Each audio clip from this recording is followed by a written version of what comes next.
Welcome to Hollywood Headlines. I'm your host, Noah Sundberg. Today we've got your top celebrity gossip, some interesting Easter traditions, and what's trending on Twitter. Hollywood Headlines starts right now. Welcome to Hollywood Headlines.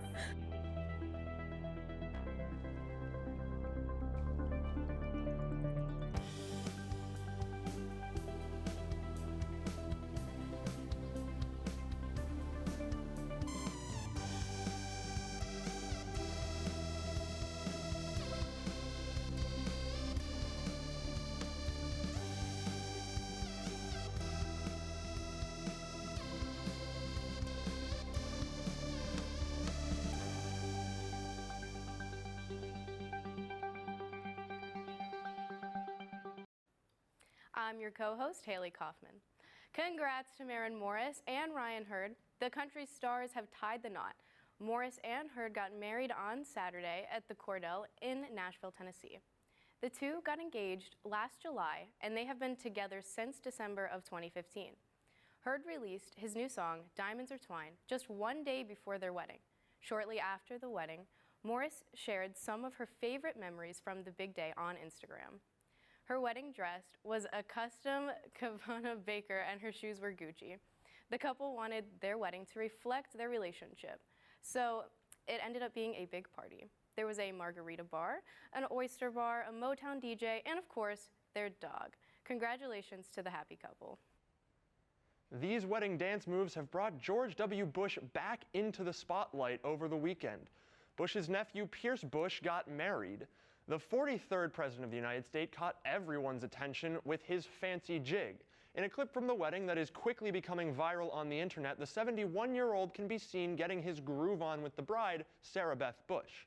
The two danced to the tune You Spin Me Round. As the beautiful bride spun around, Bush gave a little shoulder shake and then looked like he was about to start a conga line.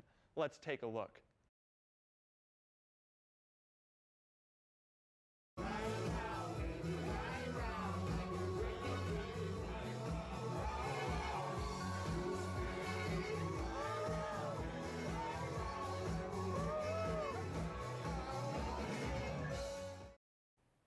In a recent toxicology report, it was found that Prince's body contained an exceedingly high concentration of the opioid fentanyl. The concentration of fentanyl in Prince's blood was 67.8 micrograms per liter. Dr. Lewis Nelson said, "The amount in his blood is exceedingly high, even for someone who is in chronic pain, patient of fentanyl patches." In addition to finding the concentration in Prince's blood, the report also revealed the levels of fentanyl in Prince's liver. The report showed that the level of his liver reached 450 micrograms per kilogram. Dr. Charles McKay, president of the American College of Medical Toxicology, said the report suggests Prince took the opioid orally. However, the concentrations in the blood and liver suggest the drug had time to circulate before he died. Experts claim there is no lethal level at which fentanyl can kill, nothing that people taking prescription opioids can build up a tolerance. So while one amount could kill one person, it could benefit another. Season 1 of The Good Doctor may have just ended, but we're already getting some info on what you can expect in Season 2. David Shore has some really wonderful things in store, executive producer Daniel Day Kim told us before the show's Playfest panel. Some really nice character turns. Freddie's character, Sean's journey, is going to have a couple twists and turns that I find incredibly compelling, he added. In the finale, Sean learned that his mentor, Dr. Glassman, was dying of an inoperable brain tumor, and he was so distracted that he accidentally almost killed a patient during surgery. No one wanted to admit that it was probably Sean's mistake that nearly killed the frat boy that consumed both Molly and a whole bunch of Tide Pods, but in the end that was somehow the only conclusion, and Sean made the decision to rat himself out, despite endangering both his and Glassman's jobs. The Good Doctor will return this coming fall to ABC. It's Captain America and Deadpool to the rescue. After Fox News' Shannon Beam called upon the Twitterverse to help make a dying boy's wish of meeting his favorite Avengers star come true, Ryan Reynolds and Chris Evans used their forces to good and offered to help. After tweeting, "Need your Twitterverse trying to help a young boy who is dying. He probably has just days. And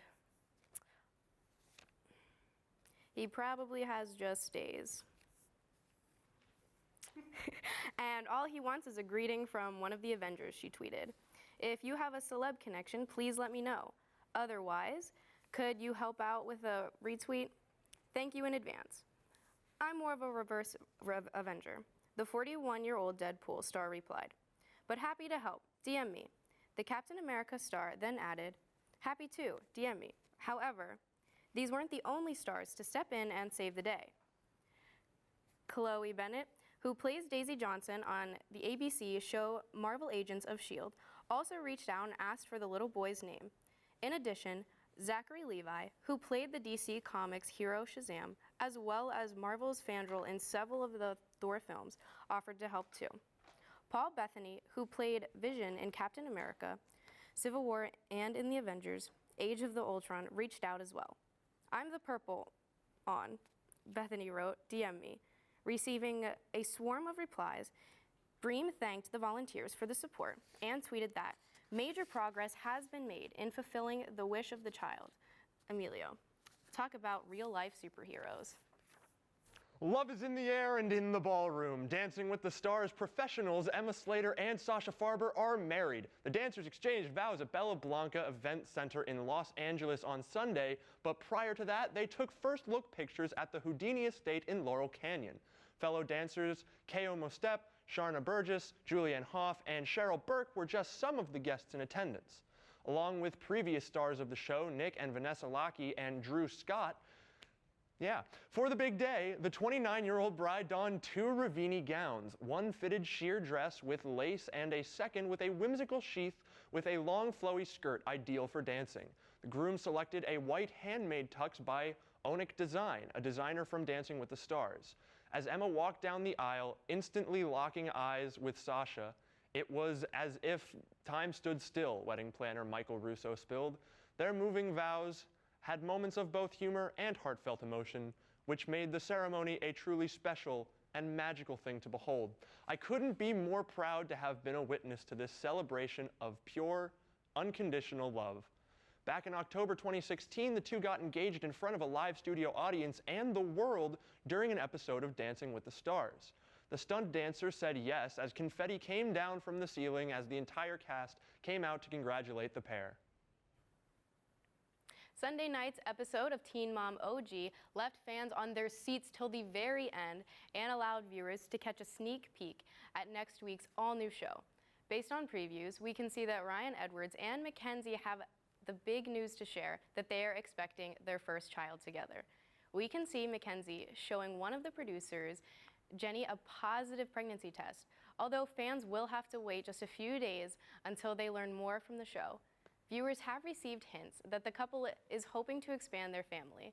Husband Ryan told wife in a recent episode, "I'm ready when you're ready." The big news comes almost 4 months after the couple said, "I do," again at their original and intended wedding ceremony. Mackenzie told sources that it was the best day ever. Everything went so smoothly. It could not have gone any better. Ryan shares a son named Bentley with Teen Mom's Macy book out. Mackenzie also has a son named Hudson with her ex, Zachary Stevens. Congratulations to the family and their big news, and expecting family. Catch Teen Mom OG Monday nights at 9 p.m. on MTV. The White House is about to get a little bit of sunshine. Former Disney star Caroline Sunshine is joining the White House press team as an assistant. The 22-year-old actress and trained dancer, who is best known for her role as European exchange student Tinka Hessenheffer, starring alongside Zendaya on the Disney Channel show Shake It Off. While attending Claremont McKenna College, the child star interned at the White House involved with the American Enterprise Institute and was an active member of her school's Model United Nations team. Prior to her internship at the White House, the dancer interned for the office of House Majority Leader Kevin McCarthy and the College Republican National Committee and California Republican Party. Despite being somewhat inactive on social media for the past year, Sunshine still has over 500,000 Twitter followers and over 235,000 followers on Instagram. The actress also made an appearance in the 2010 film Marmaduke, alongside actor Owen Wilson. She also was seen more recently in the 2017 Lifetime film Mommy, I Didn't Do It, the White House captained by the reality star turned President Donald Trump has been all about hiring larger-than-life personalities and famous faces recently. Good luck to the former star and all her future endeavors. Rumors have been up in the air about what is happening with Kendra Wilkinson and Hank Baskett's marriage recently. There has reportedly been a planned file for divorce almost after 9 years. Sources say she's been really unhappy and felt uncomfortable in the marriage and that they've been fighting a lot. Some have even spotted that the two have not been wearing their wedding rings for a while now. Amid the rumors, Kendra recently posted Instagram stories writing, "Life isn't making any sense to me right now. Sorry I've been MIA. How much strength does it take to be strong? I try so hard to be good enough, but never good enough." Last month, Kendra even admitted to having issues in her marriage to Hank. In 2014, Baskett was faced with a sex scandal, but they were able to save their marriage. Kendra, 32, and Hank, 35, got married in 2009 at the Playboy Mansion and shared 2 children together, son Hank, 8, and daughter Elijah, 3. Thought they overcame cheating rumors in 2014, it's possible the two will split up. But at the moment, they're still trying to work things out. Have you ever wondered what it would be like if a fast food restaurant wanted to be a SoundCloud rapper? Well, wonder no more, because on Friday, the fast food chain Wendys released a rap EP titled We Beefin'. The EP features a female rapper performing 5 tracks: Twitter Fingers, 4 for $4, Holding It Down, Clowning, and Rest in Grease, the latter of which are McDonald's and Burger King's diss tracks. Rest in Grease throws shade at McDonald's with the lyrics, "You number one, that's a joke. Why, yo, ice cream machine always broke. Why, yo, drive-thru always slow. Why, yo, innovation just can't grow. It's Queen Wendy, need I say mo." This is a reference to how McDonald's announced last year that they would be replacing its ice cream machines after years of complaints from customers. The Burger King diss track entitled Holding It Down contains the lyrics, "They love Wendy's cause everything is so quality. Can't be no king, yo. Burgers ain't the finest thing. I can't believe you peasants have such audacity," as well as, "The problem is you didn't recognize I give no clucks, so wrap it up. Turn these chickens to rubber ducks, and BK, don't think that you got away. You copied my old menu and put it out on replay." Will McDonald's and Burger King release their own diss tracks to get back at Wendy's? Only time will tell. Some celebrities know how to blend in with a crowd and not be noticed. Zachary Quinto is not one of those celebrities. On Monday's episode of The Late Show, Quinto told the story of how he tried using a fake name to place an order at Starbucks and got totally busted for it. According to Quinto, he was in Ann Arbor, Michigan, shooting a film when he decided to go to Starbucks for a quick coffee break. Not wanting to give his real name, he said he ordered the drink under the name Josh. After giving his order, he heard a young woman sort of snickering at him. After his visit, he noticed that a young woman by the name of Sophia had called him out on Twitter for his fake allies and even what his drink order was tweeting. Zachary Quinto thinks he can come in my Starbucks, use the fake name Josh for his order, and not get recognized? Girl, check your eyebrows. He got a tall latte, almond milk, and 1 pump of vanilla. Quinto apologized for using the false name and said he sometimes gets a little nervous or self-conscious when he's by himself. He said, "Maybe people don't know me and I can go undercover." Clearly, that's not always the case, as evidenced by the tweet.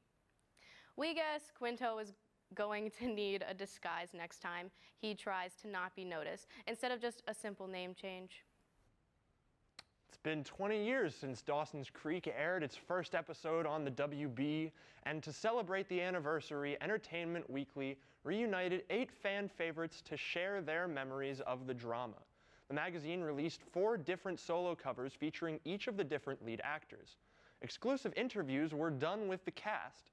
Katie Holmes said, "I think we've all sort of seen each other over the years, but not everybody all together." Dawson's Creek was an instant hit, following its 4 unknown leads into superstardom. Michelle Williams, who is now a 4-time Oscar nominee, said, "I loved that we were able to get in there in those formative years for people. That's why people, I think, are so connected to it." The teen show was created by Kevin Williamson, and it ran for 6 seasons from 1998 to 2003. Even though the cast was happy to get back together for the magazine, don't expect to see a reunion show anytime soon. Joshua Jackson told Ellen back in 2016 that it's been a long time, and if you put the 4 of us now next to the 4 of us then, it might be a little shocking. And when we come back, we will be talking about some of the craziest Easter traditions around the world. Stay tuned. Hollywood Headlines will be back after these commercials.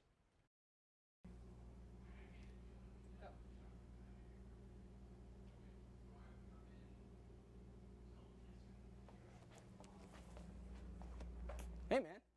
Looking to join the MUTV? Think it's gonna be fun? Well, you're wrong.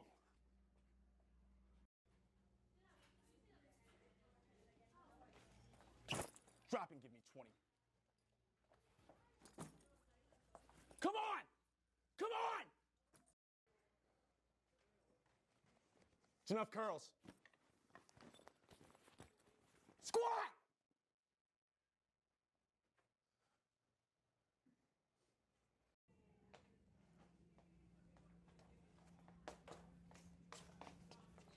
Freshman thinks it's nap time.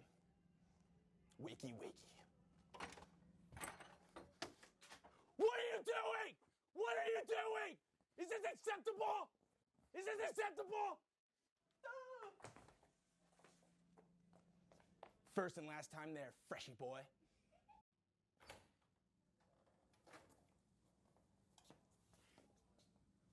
Now carry Matt.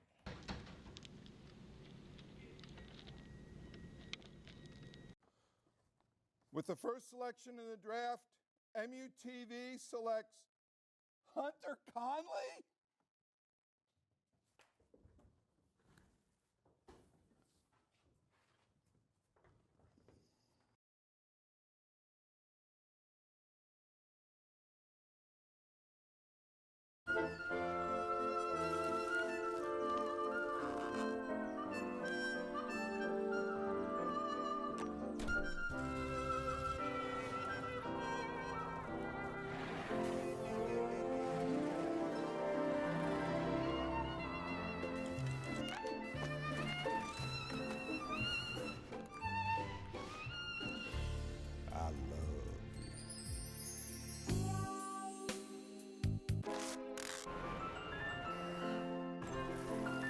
Can we get strawberries?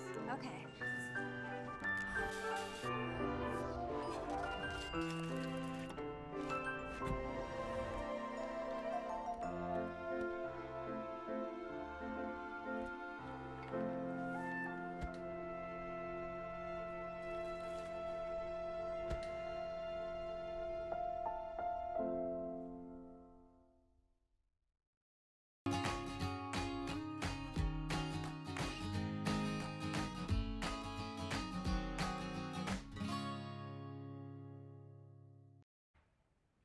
Welcome back to Hollywood Headlines. I'm in a dark abyss. We went online and found 10 of the craziest Easter traditions around the world. Coming in at number 10 comes from France, where on Easter Monday, the people of Haut-France crack over 4,500 eggs into a huge pan to create a massive omelette, as they say in France. It is set to serve well over 1,000 people.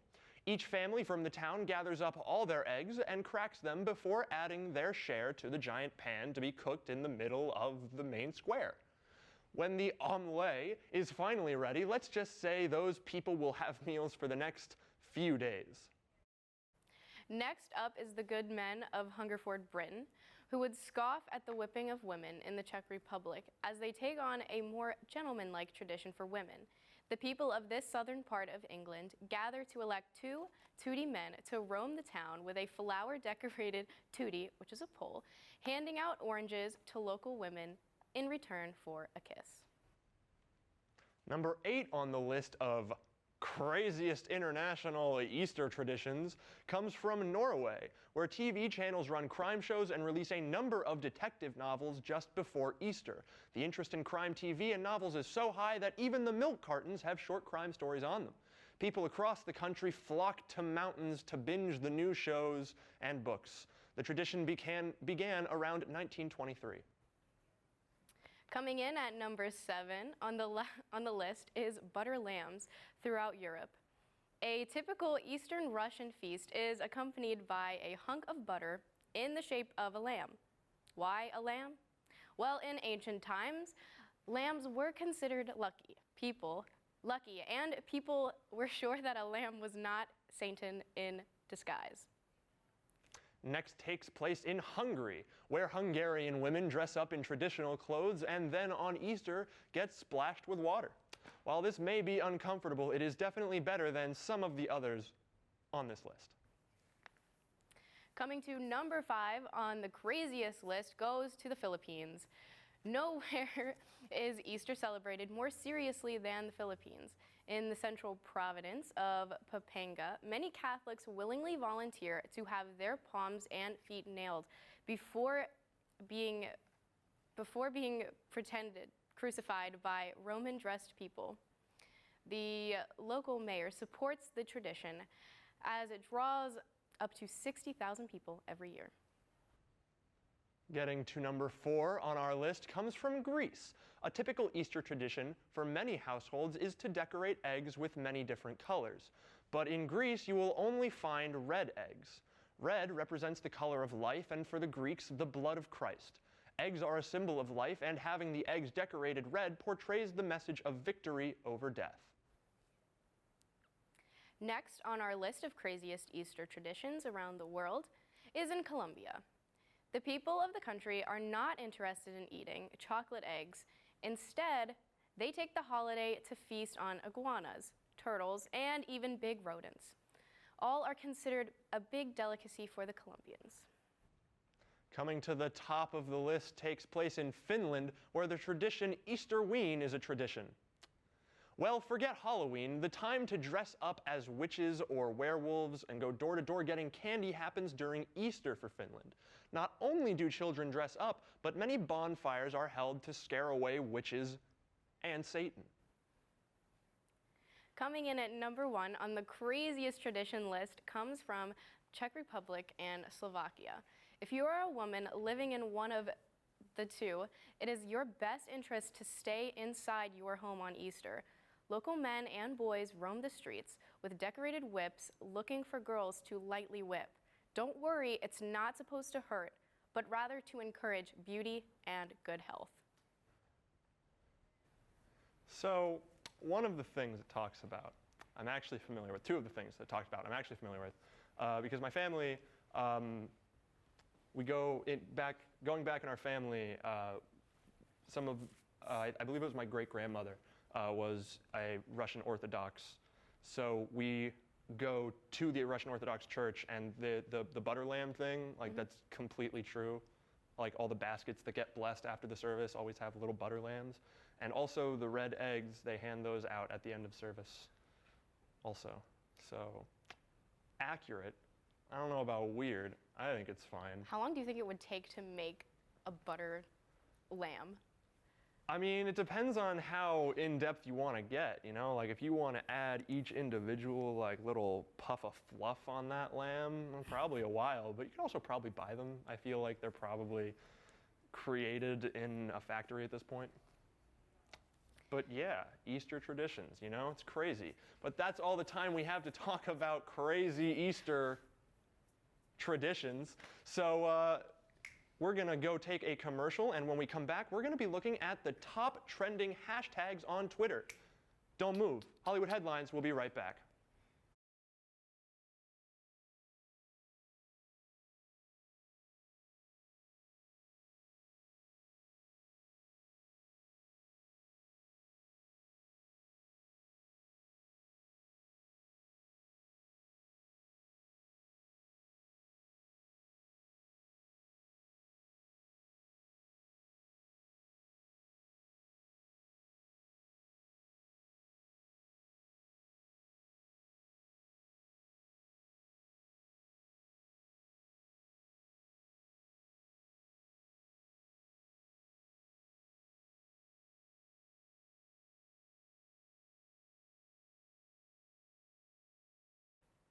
Welcome back to Hollywood Headlines.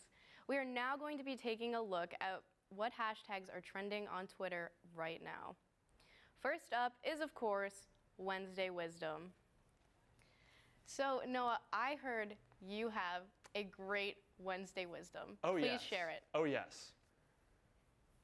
Are you ready for this? I don't think I'm ready. Any nail can fail, so don't let your hammer stammer. Hashtag Wednesday Wisdom. Well, honestly, I don't think I can top that, so you might as well just move on to the next one.